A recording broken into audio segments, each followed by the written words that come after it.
To begin with, let me introduce myself. I'm Girish Shahane. I'm Director Art of the Skoda Prize, which in the 3 years of its existence has become the most prestigious and certainly is the largest art prize in India. It is given to an artist under 45 who, in the opinion of our jurors, has produced the most innovative and exciting solo show of the past 12 years. To my left is Reena, Saini, Kallat, and to my right is Mansi, Bhatt.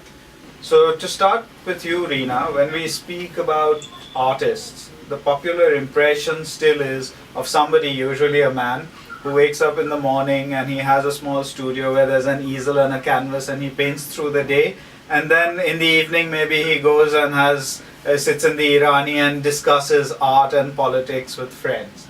But that's not the life of the artist these days, is it?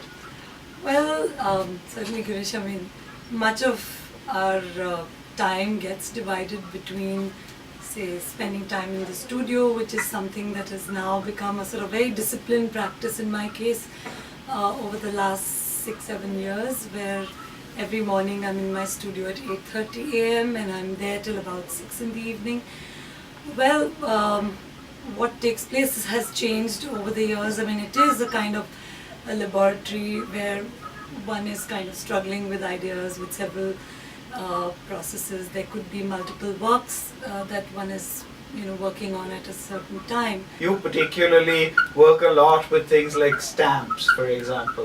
Just tell me a little about how you came to work with these rubber stamps, what they signify in your work, and what are the meanings of the sorts of works you've done with those stamps.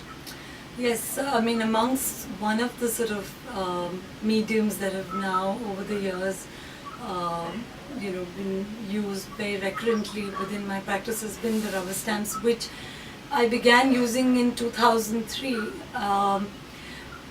which has its own sort of metaphors. The medium holds a metaphor of the bureaucratic apparatus meant to both sort of confirm and obscure identities, and one often thinks of the sort of inclusions and exclusions of the democratic process, which is how it began. But various bodies of work are, the source of reference often defines the bodies of work that are made using the rubber stamps, which means in the first case, or at least a large body of work was made where there were names of people who'd gone missing, called synonyms, and from there on there have been different bodies of work using the rubber stamp, whether it was symbols in some cases which were family symbols, or mason marks that were found in case of closet quarries, or a more recent body of work called Falling Fables, which have addresses of monuments that have gone missing nationally all over India.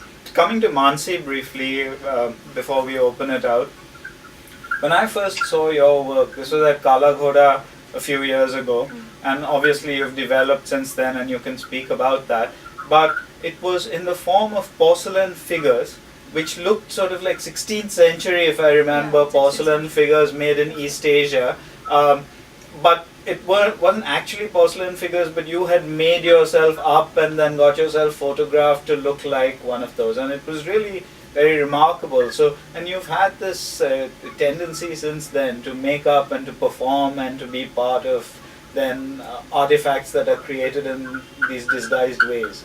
Can you elaborate on that, how that started, what are the materials you use? I think I will go back to your first question, like today, artists in studio and outside. I feel that, artists over the years, I think artists have become more towards a common side, like more of a common person.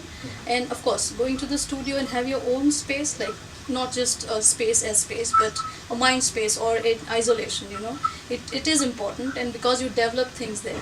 One of my late performances is that it was suicide, and I just later when I see the images, I connect it to Arjun when he just when he wrapped his achieved weapons in a body-like shape on the tree, and I was also almost appearing like that because I was tied in a white cloth horizontally on the tree branch for almost an hour with the weapon in my belly. So to come back to you, Reena, I was looking through your schedule for 2011 and 2012, and I was amazed because it's all over the place. Literally, it's all over the globe. Can you just briefly tell me two things? Firstly, an account of where your exhibitions are this year and the previous year, and secondly, when you show in so many places abroad and you're dealing with art which concerns the politics of the subcontinent, as you mentioned, how is it received? Do they understand the context sufficiently, or do you have problems? As an artist, you certainly speak to your audience, and you really don't know who your audience is in this case when work is constantly traveling. But I think that's one of the abilities of art, is that it can be interpreted from people wherever they are, no matter who they are and what they bring to the work.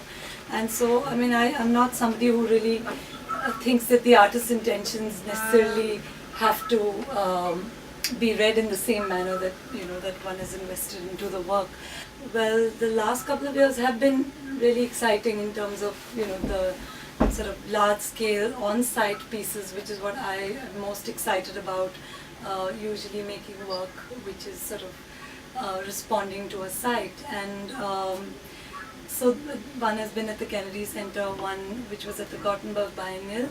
But other than that, the current exhibition that's now just opened in Copenhagen is work that I made in 2007 called Walls of the Moon, and some of them are from collections. One of the reasons we set up the Skoda Prize was that while it's great that artists in India have now this international global outlook and are being shown in many parts of the world, we do feel that maybe Indian audiences bring a certain understanding to it which sometimes might be lacking in some other parts of the world. So it's important to have a sort of Indian benchmark for Indian art, for the quality of Indian art, and we hope to be able to over time build that into an institution that is recognized not just in India but across the world itself.